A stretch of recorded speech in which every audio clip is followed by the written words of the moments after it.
Why shouldn't the Giant fans be excited after week 1? You finally have a head coach that actually knows what he's doing. You have a quarterback that maybe they have something with him. I know it wasn't one of those games that really brightened up the scoreboard, because he didn't. 188 yards. Nothing really stood out, but he made some nice plays in the open field. He didn't make a lot of mistakes. He didn't drop the ball. One bad pass cost him. But this team is actually playing for their coach. Finally, the New York Giants have a coach, offensively minded and gifted, that can get this team on that scoreboard, game in and game out, and give them a chance to win. Who would have thought? Actual motion, good 3 receiver sets, creative formations. The Giants haven't seen that in who knows how long. A modern offense finally taking over, even with wide receivers hurt too. Keep in mind, Kadarius Toney did not play much in that game. He was limited. Wan'Dale Robinson got hurt in that game. Neither of them will be active this week. And Daniel Jones, that was a good sense of adversity for him to be able to test that kind of thing. They barely had any tight end play. Forget about that. I Bachdav and Engram last segment, fine, but they still haven't replaced him yet. Daniel Jones, yeah, his numbers weren't flashy. 2 touchdowns, 188 yards. But 17 of 21, that's a great completion percentage. Granted, simple passes, fine. But that's adversity for him to overcome. And that's a big thing for a guy that he hasn't had a lot of chances to do close games, crunch time situations like that, but still hasn't been great in the ones that he's had. He still has had trouble sensing pressure, and even that game still was a little bit iffy with that too. But their offensive line on the outside played very well, and Daniel Jones took advantage of that. And finally, they actually have a coach in Brian Daboll that knew actually how to use him in motion and use his running ability to that advantage. And that helped big time when it came to facing a Titans defense that still has a good amount of talent. Yes, they lost some pieces in the offseason, and is still well coached. So Daniel Jones deserves a lot of credit, and Brian Daboll, a ton of credit for that play. How about Saquon Barkley, Yeah. who absolutely exploded? 18 carries, 164 yards, 1 touchdown, averaged 9.1 yards to every touch. Those are dominant numbers. And if Saquon Barkley could do that week in and week out, that's going to dominate the clock, and that's going to give the Giants an opportunity to be competitive in every single game.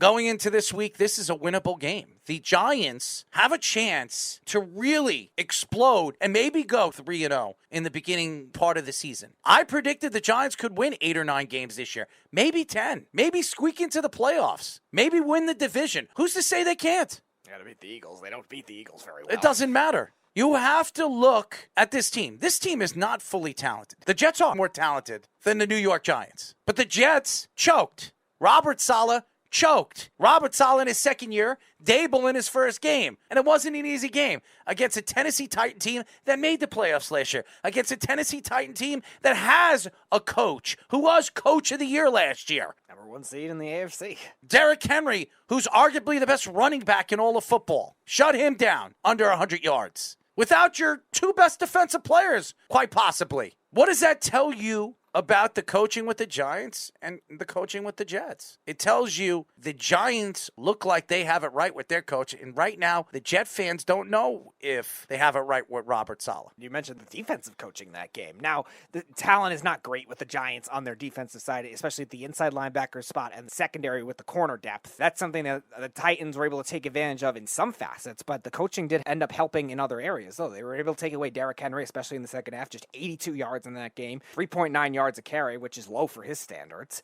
Their top receivers were kind of taken out. Treylon Burks had a couple of nice plays, but they were only just 55 yards. It was Kyle Phillips and Dontrell Hillard that were dominating for the Titans. So Wink Martindale coached him to say, all right, we're going to let these lesser-known guys beat us, and that's a good sign of good defensive coaching, which you need to do when you don't have the overall talent level, especially with Thibodeau and Ojulari both out. They were really lacking the edge rushing. Jihad Ward, give him a lot of credit. He played well in that game as a backup player, and their interior rush, I think, did a good job as well, especially against the run defense, and that's a lot on the coaching too. Giants roster is still pretty far behind. They're considered a rebuilding team. I only thought they'd win 6 games, and this is not one of the games I thought they'd win. I thought they had a lot of tough matchups in this game. As far as the Panthers game, the Panthers allowed 141 yards rushing to Nick Chubb, so hopefully Saquon Barkley could do that kind of thing again. I think their front seven's still talented, the Panthers, but you got to look at that as possibly a favorable matchup. Offensively, Christian McCaffrey, he had a good yard from scrimmage, but did not rush the ball very well against the Browns, and that's maybe encouraging for the Giants. But at the same time, the Giants also struggled with Dontrell Hilliard as a pass-catching running back, and we know Christian McCaffrey can be just as dynamic of a receiver as he is a runner. So that will be a big matchup for them going into the Panthers. So why don't we get into all of Week 1's games, and we'll give you our thoughts. The Saints in Atlanta. Speedy, what did you think about that game? I actually had the upset with Atlanta in this game. It looked like their defense was hanging tough, but then the Saints, furious comeback. Michael Thomas looks like Michael Thomas again. Top 10 receiver that he was 3 years ago. 2 touchdowns in that game. And give the Saints defense a lot of credit down the stretch, and they're a dangerous team to watch if Jameis Winston cannot commit turnovers, which he did a good job at. Cleveland and Carolina. We watched Jacoby Brissett really not have a very good game. We saw that Chubb can run the ball. We know what Hunt could do. And you see the weakness of the Cleveland Browns. They don't have wide receivers.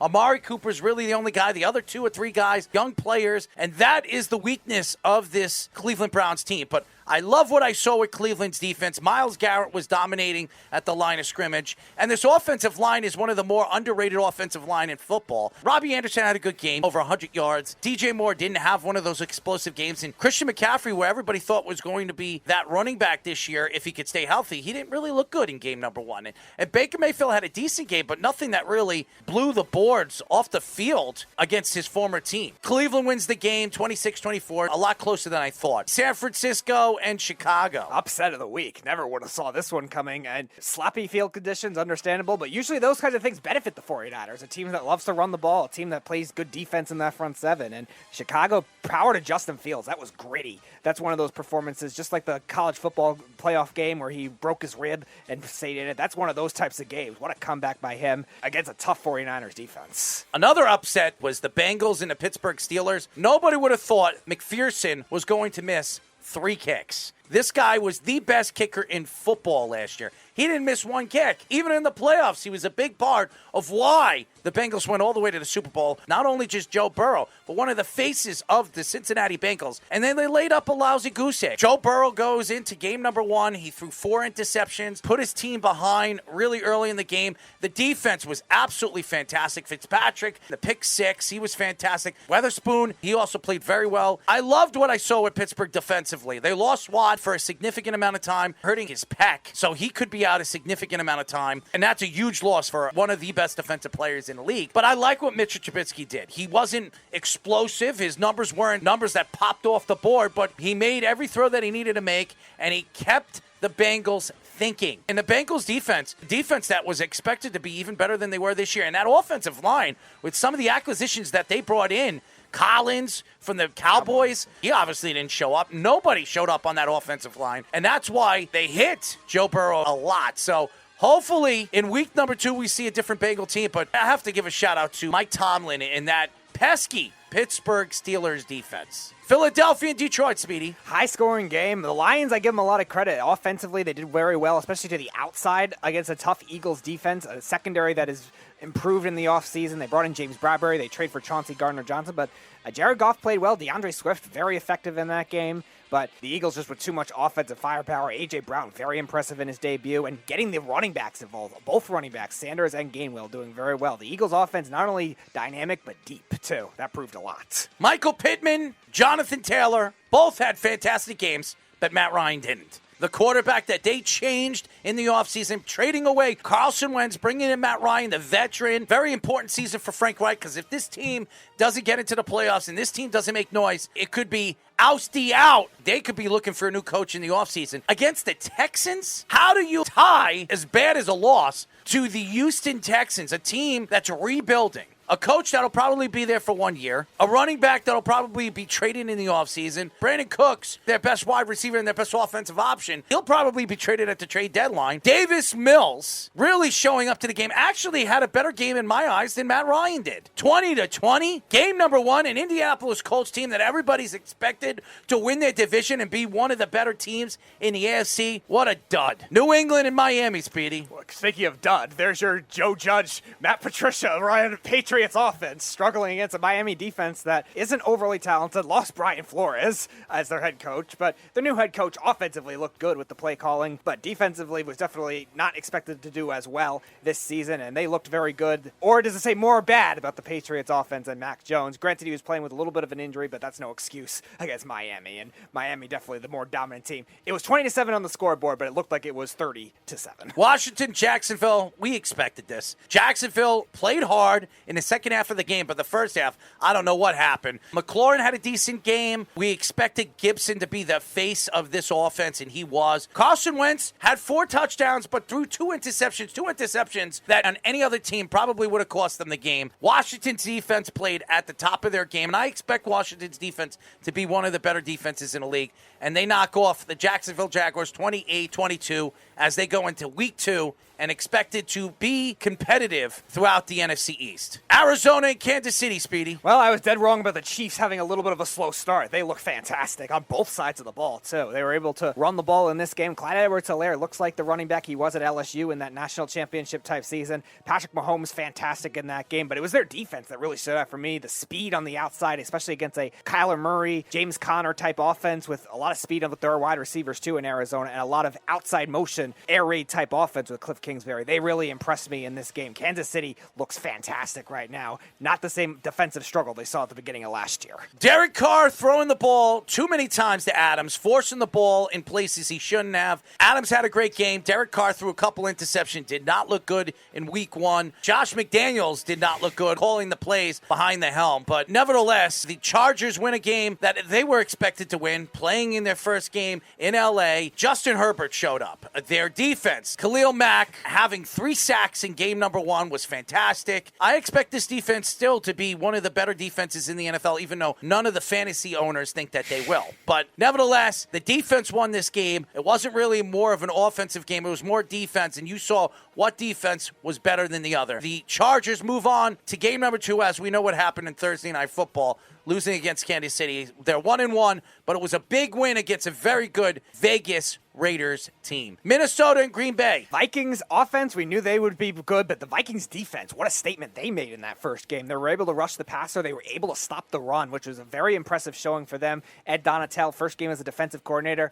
and as our guest of the show, Pete Bursich, mentioned a couple of weeks ago, the first time the Vikings have ran a 3-4 defense since 1986. So that has to say a lot. Kudos to their defense and their offense. Like the Giants, finally showing actual modern concepts, motion with talented players for the first time in a long time for Minnesota's offense. Kevin O'Connell, props to him as a coach. Tampa did not look impressive against the Dallas Cowboys, losing Dak Prescott, which could be a season-ending injury. What I mean by that, he could be back in week 6 or week 8. They could be out of the playoffs. They might have no chance of getting back into the playoffs, especially in the NFC East if the Giants are winning, Washington's winning, and obviously the Eagles are winning. So that is a bad sign. I think Tom Brady looked okay.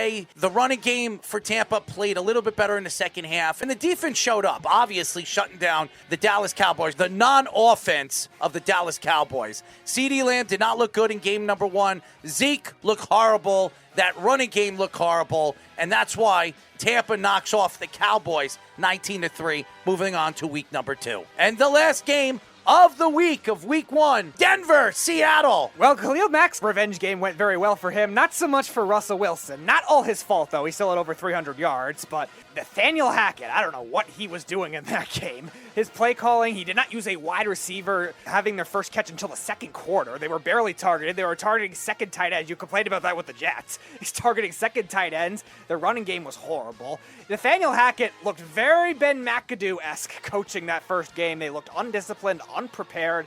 And what was that play calling at the end of the game? Trying a 64-yard field goal. Brandon McManus is a good kicker. He's not Justin Tucker. And you ran 30 seconds off the clock. What was that abomination of coaching, Nathaniel Hackett? You're not off to a good start, mister. Losing to Seattle, one of the 5 worst rosters in the NFL. Yikes. And losing Jamal Adams for the season could be costly for the Seattle defense. It came out during the week that he could be out for the full season. So yeah. Jamal Adams out for the season. And that, ladies and gentlemen, is our thoughts of week 1 in the NFL football season.